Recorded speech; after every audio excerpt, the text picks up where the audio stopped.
ከሰሞኑ በቲክታክ ምጧን አስተላልፋለች በሚል አነጋጋሪ የነበረችው ቲክታከር እናቷ በቤታቸው ውስጥ ሞተው ተገኙ።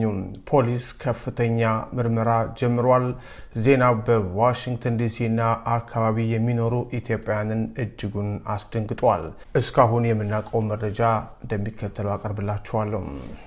ሞት እንደ ሌባ በማይታወቅበት ሰዓት ይመጣል። የህይወትንም ጣፋጭ ዜማ በድንገት ይገታል። ከሰሞኑ ምጧን በቲክታክ በቀጥታ ስርጭት አስተላለፈች በሚል በማህበራዊ ሚዲያው ዓለም አነጋጋሪ የነበረችውና ይህንን ጉዳይ ስታስተባብል የሰነበተችው ቲክታከሯ ሃናም የእናቷን ድንገተኛ ሞት መሪር ጽዋ ለመጎንጨት ተገዳለች። አፍቃሪ እናቷ ወይዘሮ ደንቤች ሰርኮባም ባልታሰበና ልብን በሚሰብር ሁኔታ በመኖሪያ ቤታቸው መሬት ላይ ወድቀው ህይወታቸው አልፎ ተገኝቷል። በዋሽንግተን ዲሲ ኤሪያ በሜሪላንድ ነዋሪ የነበሩት ወይዘሮ ደንቤች የትላንትናዋን ሌሊት ያሳለፉት በእናትነት ጥበብና በባህል አክብሮት ነበረ።